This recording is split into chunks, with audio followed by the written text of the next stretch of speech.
Lieutenant general retired Faiz Hamid के खिलाफ court martial की कार्रवाई शुरू। ISPR के मुताबिक साबिक DG ISI फैज हमीद को फौजी तहवील में ले लिया गया। फैज हमीद के खिलाफ आर्मी एक्ट के तहत तादीबी कार्रवाई शुरू कर दी गई। सुप्रीम कोर्ट के अहकामात की तामील करते हुए तफसीली कोर्ट ऑफ इंक्वायरी की गई। पाक फौज ने फैज हमीद के खिलाफ टॉप सिटी केस में शिकायत की दुरुस्तगी का पता लगाने के लिए इंक्वायरी की। रिटायरमेंट के बाद आर्मी एक्ट की खिलाफ वर्जी के लिए वाक़यात सामने आए।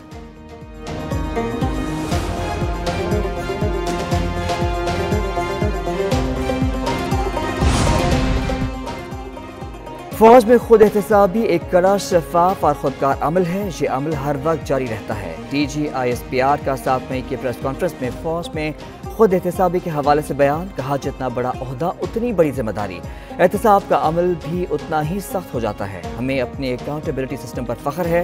एहतसाब का अमल इल्जामात पर नहीं बल्कि हक़ाइक़ पर काम करता है।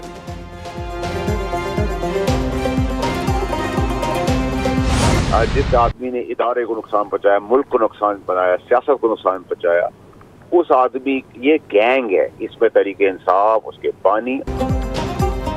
बानी PTI के गैंग का सबसे बड़ा बुत तोड़ दिया गया। सेनेटर फैसल वावडा का फैज हमीद के कोर्ट मार्शल पर रद्द अमल। प्रोग्राम रेड जोन फाज विद फहद हुसैन ने बातचीत। कहा, इस शख्स ने मुल्क, इदारे और सियासत को नुकसान पहुंचाया। मुल्क को बदनाम करने वाले और सियासी जमातें अब अच्छे बच्चे बनेंगे। पुश्त पनाही करने वाले जो मुल्क के बाप बने, उनको अपना बाप याद आएगा। Army chief general Asim Munir ने करके दिखाया है।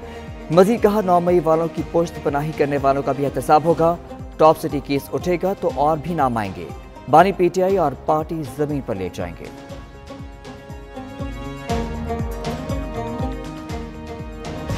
उनका मीडिया के हवाले से पूरी मुदाखलत, उनका सियासी जमातें बनाना तोड़ने में पूरी वो अपना रोल अदा करते थे।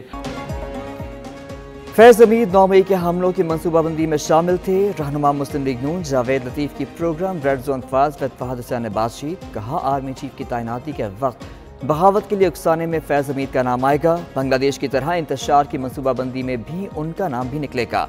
फैज हमीद का सियासत में पूरा किरदार था। वो इदारे में जिम्मेदारियां कम अदा करते थे। फैज हमीद इदारों, अदलिया और मीडिया में मुदाखलत करते रहे। सियासी जमातें बनाने और तोड़ने में उनका किरदार रहा था। 2017 के फैसले की वजह से मुल्क किरदार में फंसा। कोई भी फॉर्मर DG ISI हो, चाहे वो फैज साहब हो या कोई भी हो, उस पर इस तरह की प्रोसीडिंग्स जो हैं वो मामूली बात नहीं है। Lieutenant general retired Faiz Hamid का कोर्ट मार्शल। रहनुमा PTI अली मोहम्मद खान ने सूरत हाल को अलामी करार दे दिया। प्रोग्राम ब्रेकिंग बैरियर्स विद मालिक में बातचीत। कहा, किसी फौजी अफसर पर इस तरह के इल्जामात मामूली बात नहीं है। फैज हमीद की गिरफ्तारी बहुत बड़ी पेशरफ्त है। बानी PTI कह चुके, 9 मई के वाक़यात की जुडिशल इंक्वायरी कराई जाए। अवाम और इदारों के दरमियान तल्खियाँ दूर होनी चाहिए। तमाम मामलात का हल मुज़ाकरात से ही मुमकिन है।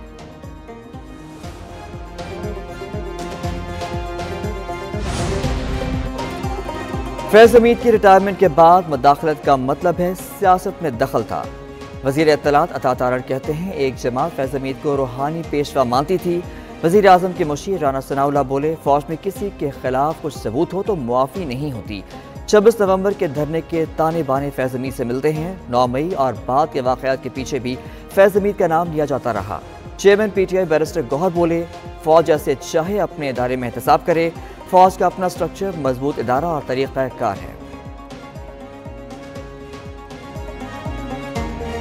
वो गिरफ्तार हुआ है, मेरी जाती राय ये है कि ये खुशाइंद है और उनको जो है एहतसाब के अमल से गुजरना चाहिए।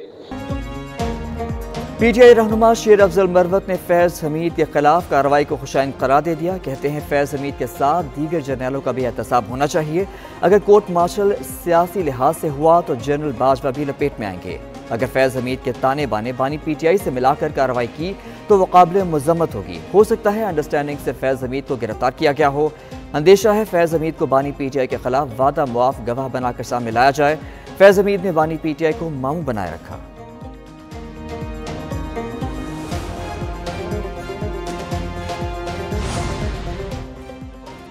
बानी PTI और बुशरा बीबी की जान जिस तोते में थी वो पकड़ा गया। फैसल हसन चौहान की एक न्यूज़ से गुफ्तगू। बोले, army chief general Asim Munir को सलाम पेश करते हैं। किसी जनरल का ऐसे ओपन कोर्ट मार्शल पाकिस्तान की तारीख में पहला वाकया है। फैज हमीद के केस से सबको समझ आ जाना चाहिए हालात किस तरफ जा रहे हैं। बानी पीटीआई सोशल मीडिया के जरिए डरा नहीं सकते। 190 मिलियन पाउंड का फैसला आने वाला है। बहुत जल्द बानी पीटीआई को भी तहवील में ले लिया जाएगा।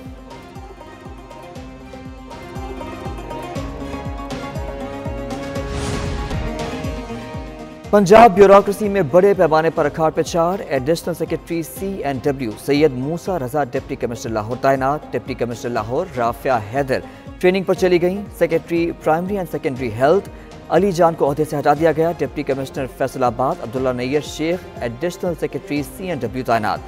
DC राजनपुर मंसूर अहमद ओहदे से फारिग। SNGAD रिपोर्ट करने की हिदायत की गई। लाहौर हाई कोर्ट का फैसला कलअदम। नून लीग की 4 नशिस्तें बहाल। सुप्रीम कोर्ट ने लीगी उम्मीदवारों की अपीलें मंजूर कर ली।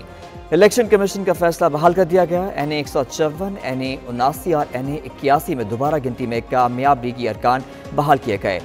हाईकोर्ट के फैसले के खिलाफ अब्दुल रहमान कांजू, अजहर कयूम नाहरा और जुल्फिकार अहमद ने अपीलें दायर की थीं। PP 133 ननकाना साहब से नून लीग के राना अरशद की रुकनियत बहाल।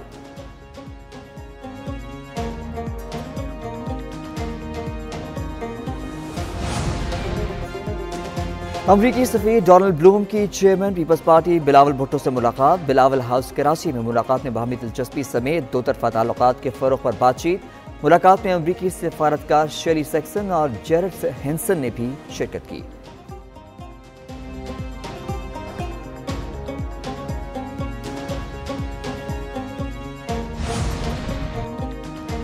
गवर्नर सिंध की तब्दीली नहीं हो रही। पीपल्स पार्टी ने भी वाज़ेह कर दिया। सूबाई वजीर नासिर हुसैन शाह कहते हैं सिंध काबीना में तब्दीली की बातों में भी कोई सदाकत नहीं। ये ऐसी बातें हैं जैसे किसी ने कहा था मोहसिन नकवी बांग्लादेश के अबूरी वजीर आज़म बन गए।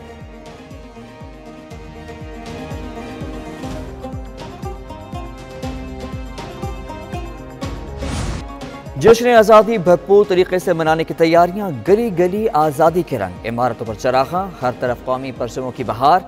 कराची में कुरंगी फिशरमैन चुरंगी पर अफवाज पाकिस्तान से इज़हार यकजहती और जश्न आज़ादी की मुनासबत से पाकिस्तान जिंदाबाद रैली। कोट अद्दू में वतन की मोहब्बत में सरशार नौजवान ने सबसे ऊंचे टावर पर पाकिस्तानी परचम लहरा दिया। मोहम्मद कामरान ने 460 फीट बुलंदी पर परचम नस्ब करके रिकॉर्ड बनाया।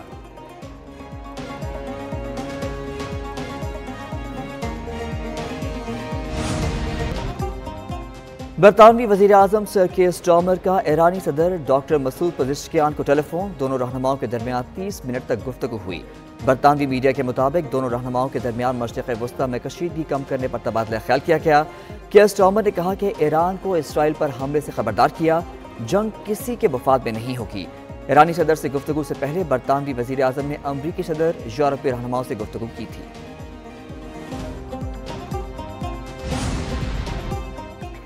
अमरीकी सदर की बरतानिया, फ्रांस, जर्मनी और इटली के सरबराहान से टेलीफोनिक गुफ्तगू। व्हाइट हाउस की जानिब से 5 सरबराहान की गुफ्तगू का एलामिया जारी। तमाम 5 ममालिक की ईरान से कशीदगी कम करने का मुतालबा। ईरान इसराइल को धमकाने का सिलसिला बंद करे। एलामिया के मुताबिक तमाम ममालिक का मुमकिना ईरानी हमले की सूरत में इसराइल के साथ खड़े होने का इरादा। अमरीका, मिस्र, UAE की जानिब से गजा में जंग बंदी की नई कोशिशों की हिमायत करते हैं। और ICC टेस्ट चैंपियनशिप के 2 मैचेस की सीरीज खेलने के लिए बांग्लादेश टीम नजमुल हसन शांतु की क़यादत में लाहौर पहुंच गई। पाकिस्तान और बांग्लादेश की टीमों के दरमियान पहला टेस्ट मैच 21 अगस्त से रावलपिंडी में खेला जाएगा। टीम आज आराम करने के बाद अगले 3 रोज 14, 15 और 16 अगस्त क़ज़ाफ़ी स्टेडियम लाहौर में अपना प्रैक्टिस मैच करेगी। टेस्ट मैचेस की सीरीज का पहला मैच 21 अगस्त से रावलपिंडी क्रिकेट स्टेडियम में शुरू होगा।